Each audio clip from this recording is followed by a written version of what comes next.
You're listening to Are We All Clear? Facilitating Security Clearances, a podcast series brought to you by Holland & Knight's Facility Security Clearance Team.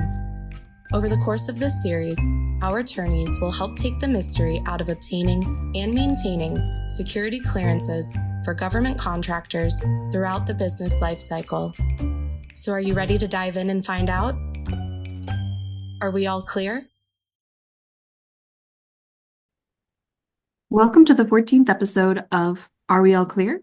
The podcast on facilitating security clearances. I'm your host, Molly O'Casey, an international trade associate with Holland & Knight's Washington, D.C. office. Today's episode will discuss Section 847, which is a relatively new term in the defense space. We'll discuss the scope of Section 847, what companies should be thinking about, and mitigation strategies. Today's speaker is Antonia Tzinova.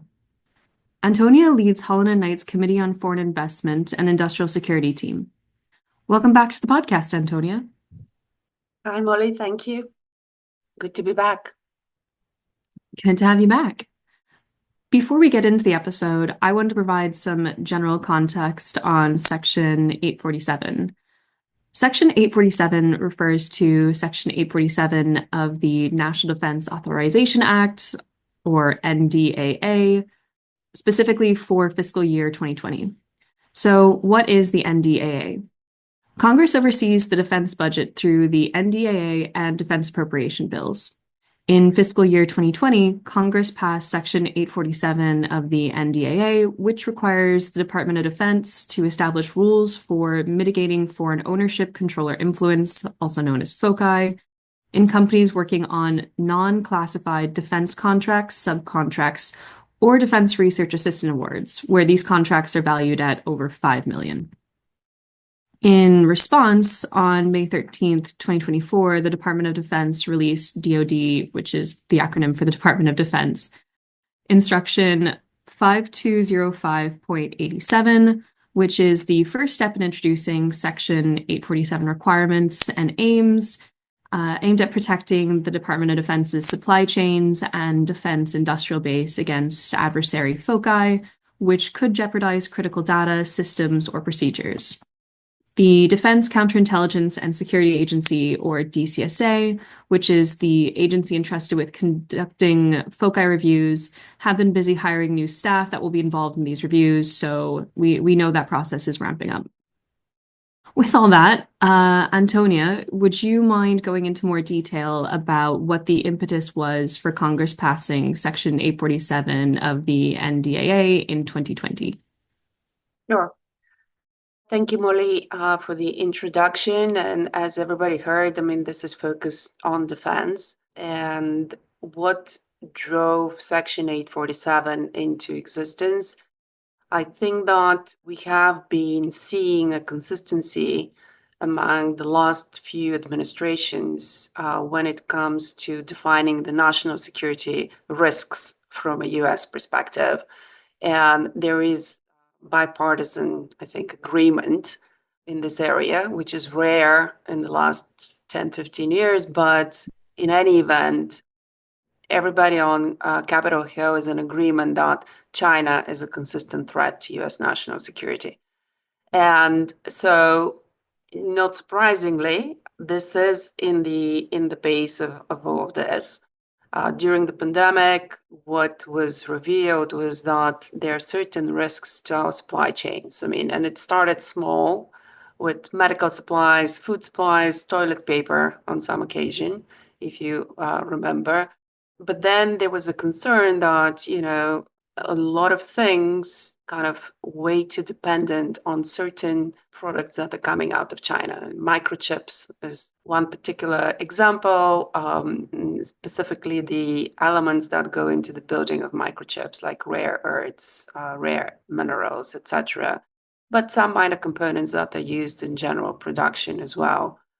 And so as soon as we got Biden into office, one of his first actions in the White House was to issue a directive or an executive order that was focused on America's supply chains.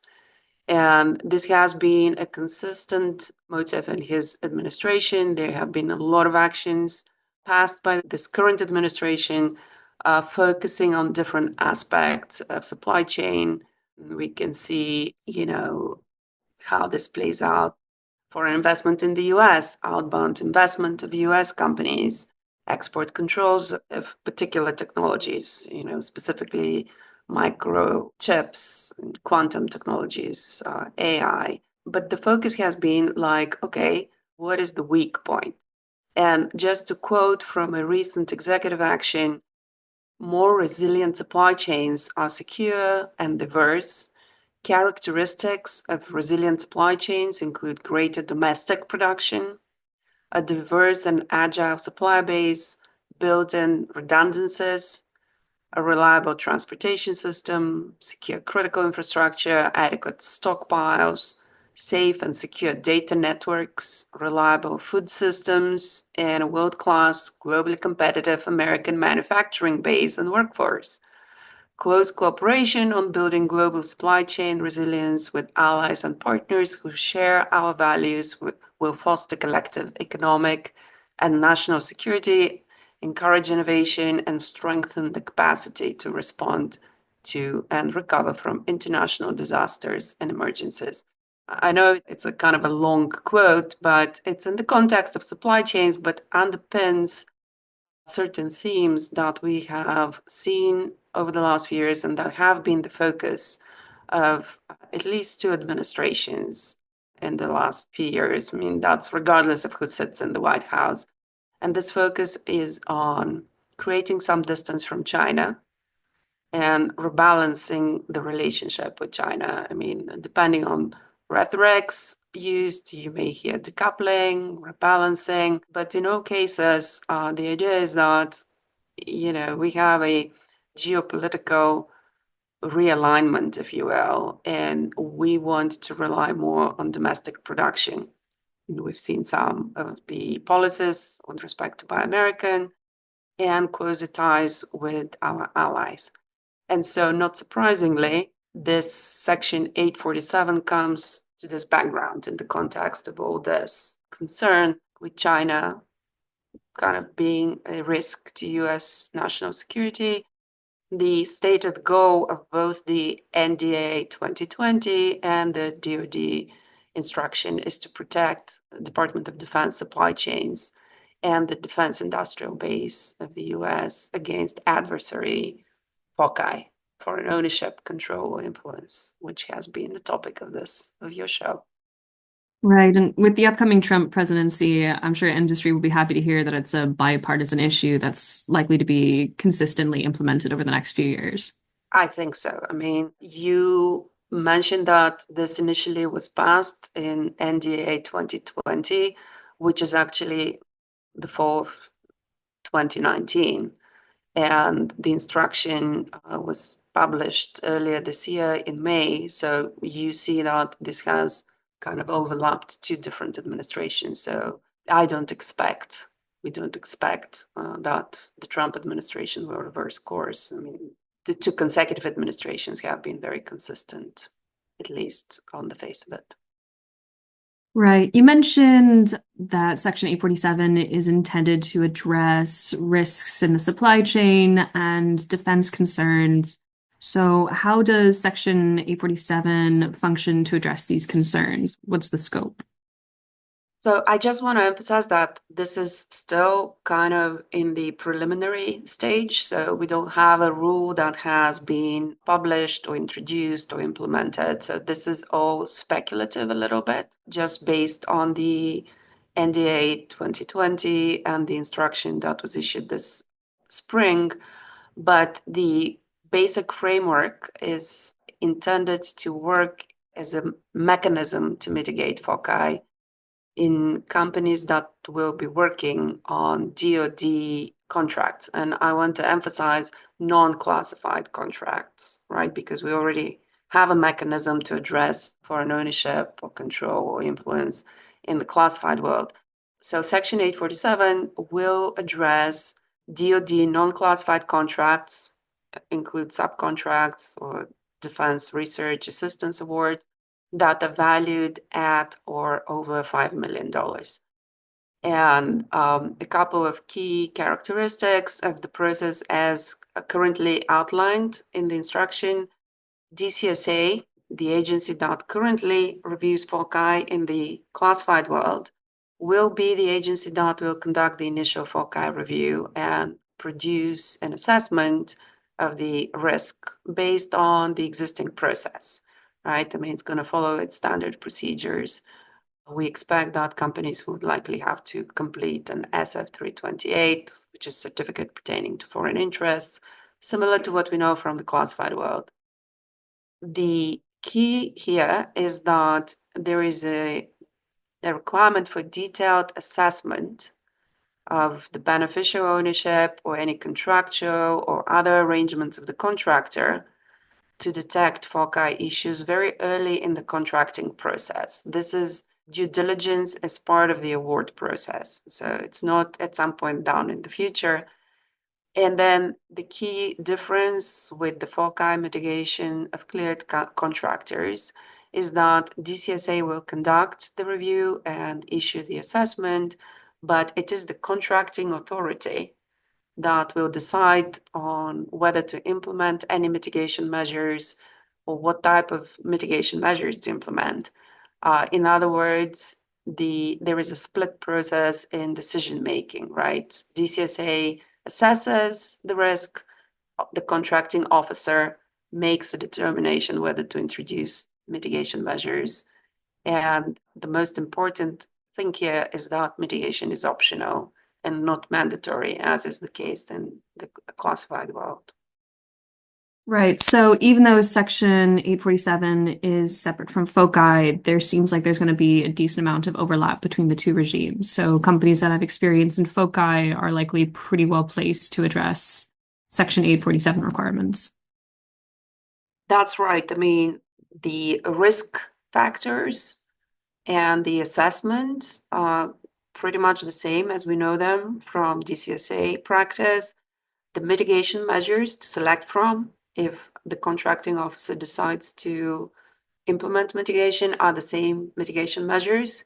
It's just that we have a split process in decision making, and that now this will be in the context of non-classified work. So yes, I mean, contractors may be familiar already if they have classified contracts that they perform on, but for many contractors that are not cleared, that will be a new process. Got it. So it sounds like, I mean, is this an unusual power for a contracting officer, or is this kind of in line with their previous involvement in the decision-making process? Well, I mean, the contracting officer ultimately has the upper hand on who they select, and they do follow certain processes, right? I mean, it's a well-established process. So I don't necessarily think that they have outsized power here. I mean, they will be acting on the basis of the independent assessment by DCSA on what is the risk factors, and they will be, faced with mitigation measures, but ultimately they have better visibility into what the parameter of a given contract is, whether critical technologies will be involved, whether the products or services provided will go into a critical platform of the US government. So they will have some discretion on whether to implement or not. So it's not like an outright mandate to include mitigation. So yes, they will have some discretion. Got it. I know this is a new area in defense contracts, and you mentioned that a lot of our remarks today are a bit speculative, but are there any specific timelines for implementation or do we have an idea of how this process will go? Right. In terms of implementation, I mean, based on what we've been hearing from DCSA officials specifically, they expect 12 to 18 months for the process to go through all the phases of publishing a proposed rule, comment from the industry and the public, I mean, review, assessment of comments, and then publishing the final rule going into implementation. DCSA is currently actively hiring new case officers because if this is to be implemented on the scale. They would need to more than double in size and train new people to be able to perform these assessments. So their own assessment is that this is not going to go into effect before 12 to 18 months, roughly speaking. In terms of what timelines will be imposed on contractors, as spelled out right now in the instruction, this information will have to be submitted as part of the award or in early due diligence by the contracting officer. And that information will be passed on to DCSA. So DCSA will have 25 working days to review the information and provide an assessment. It's funny, during their September annual DCSA conference, they were pretty confident that they have mastered the process and were not concerned that there will be delays on these initial assessments.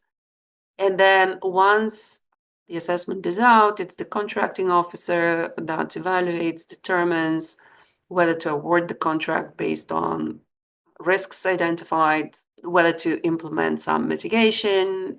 They may choose not to award the contract if there is no viable way to mitigate the risk, right?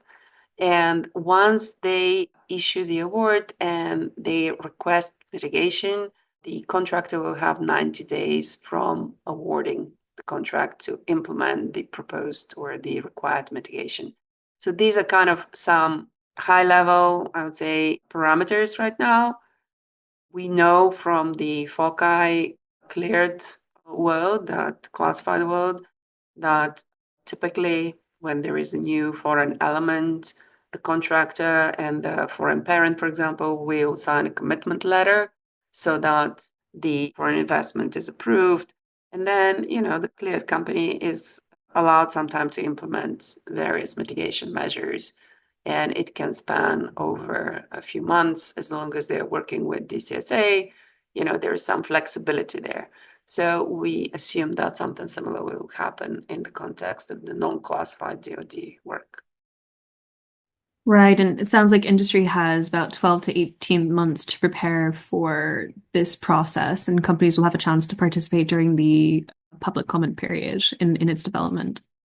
Absolutely. And it's strongly encouraged that companies who will be affected by this rule participate in the public comment process, because there's so many unknowns with this rule, and there are always unintended consequences of some process or some new rule, and industry is instrumental in helping the regulator to develop a rule that addresses the concerns, but at the same time does not cripple industry. And sometimes industry will identify things that the government hasn't thought of. And so it's a collaborative process. And yes, industry will have time to prepare. It will have an opportunity to be actively engaged in the implementation. They just need to be on the lookout for the proposed rule so that they can gear up to this. Got it. In terms of scope, we had discussed how this is inclusive of contracts that are worth 5 million and that are unclassified. Can you go into a bit more detail about what the implications are of that scope? Right. So, just the parameters as outlined currently in the rule, we're talking about DoD contracts, right? For the moment, this is the only agency, and we're talking of a value of 5 million or above.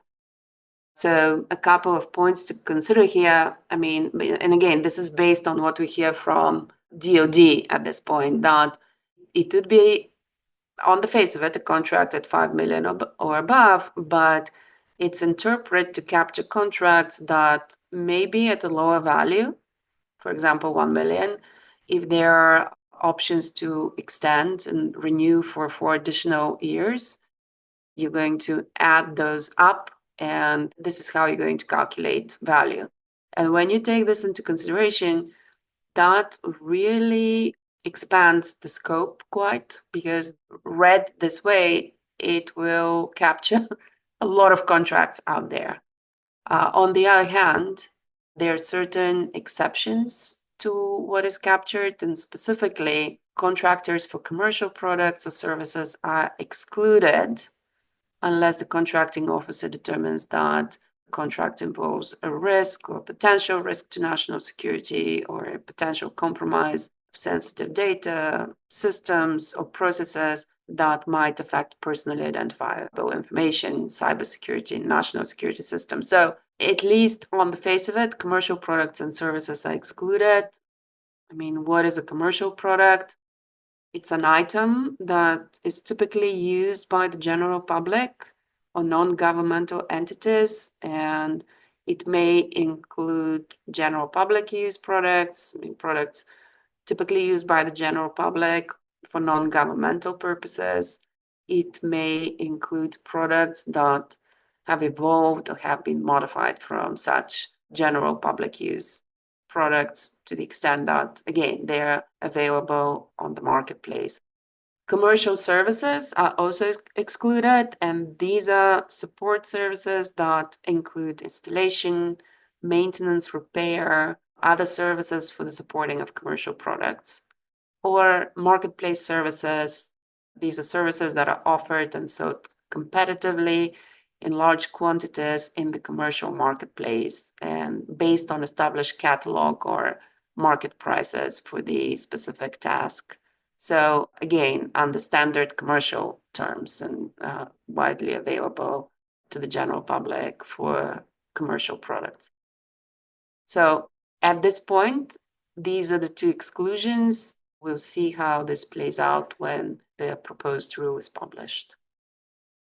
You mentioned how our experience with the pandemic and supply chain risk was a motivator for passing Section 847. So does that mean that we should kind of interpret the definition of a commercial product and the potential risk to national security as kind of any commercial product that's considered a necessity in terms of how we conceptualize national security here?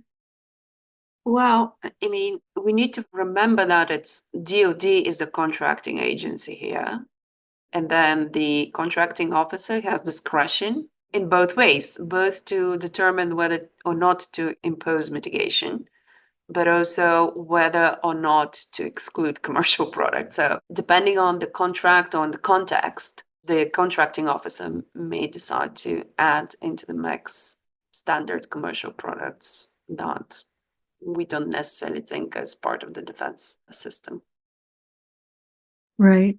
You mentioned that there was a lot of overlap between the FOCI mitigation program and the likely Section 847 program, but given the different scopes, that FOCI focuses more on classified contracts, whereas Section 847 focuses more on non-classified. Are there any key differences you predict between the two?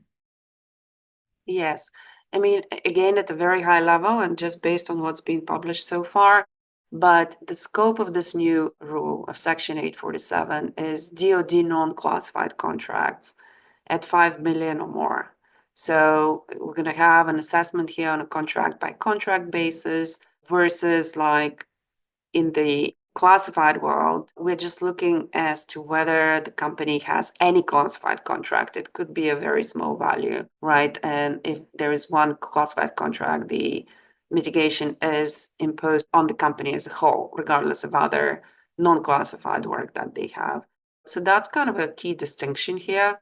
Another one is in terms of process. So under the DoD instruction, the FOCI review process is split from the decision on whether to impose mitigation. So DCSA, that is currently conducting FOCI mitigation reviews in the classified world, will continue performing the assessment based on the established processes, but it will be the DoD contracting officer that decides whether to impose mitigation or not. And so that is a kind of a split decision-making power, split process here. We have the review assessment with one agency of DoD, and then we have the determination to impose mitigation with the contracting agency within DoD. And then in terms of mitigation measures, we are looking at the same set of mitigations, so the same tools that currently are known to the industry, but one key difference is that in the classified world, mitigation is mandatory. In the non-classified world, mitigation is an option, right? There is discretion whether to impose mitigation or not.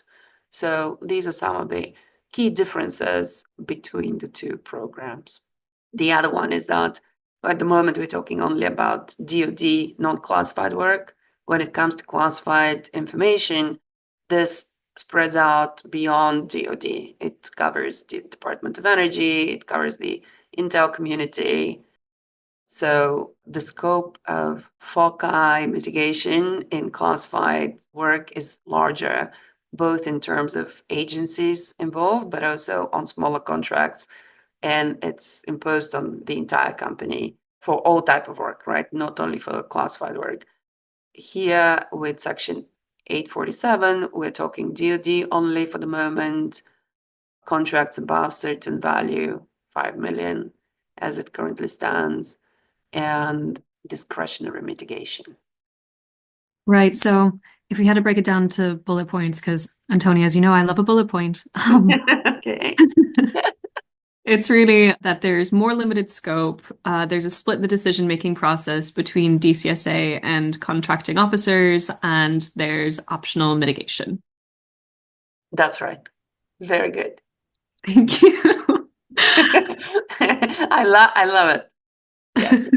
So, with that limited scope of non-classified contracts where they're valued at over 5 million, although this could also capture contracts that are 1 million with options to extend for an additional 4 years, what are the implications for Department of Defense contractors? Do we predict that a lot of contracts are going to be captured by these regulations? Right. As I said, I mean, it appears so because of how they interpret the value of 5 million to apply across multiple years and options to extend the contract. So, say at a very high level, many DoD contractors will find themselves in new territory. To quote a high level DoD official, they will be evaluated as trustworthy for participation in the DoD supply chain, which is kind of a new twist, right? Until this point, this was reserved only for cleared companies. So we can expect that there may be a spillover into other US government departments with defense and national security functions. I mean, currently the instruction is focused on DoD contracts only, but I mean, we have the Department of Energy, the Department of Homeland Security, maybe some others there. Who knows? Maybe they follow suit. Separately, if we just do a comparison within the DoD world, I guess, currently there are close to 13,000 cleared contractors, 12,759 to be precise, as of September of this year, maybe more by this point. Of those close to 13,000, approximately 413 companies are under FOCI mitigation imposed by DoD. So I mean, that's kind of minuscule, comparatively speaking. So that tells you that a very small number of government contractors and DoD contractors understand the FOCI mitigation world and are affected by it. So with the implementation of this new rule, Section 847, this is going to spread to a large number of contractors. I mean, just the cleared ones are close to 13,000. I don't have statistics on non-cleared DoD contractors, but I would imagine that it's larger than the 13,000 by a huge margin.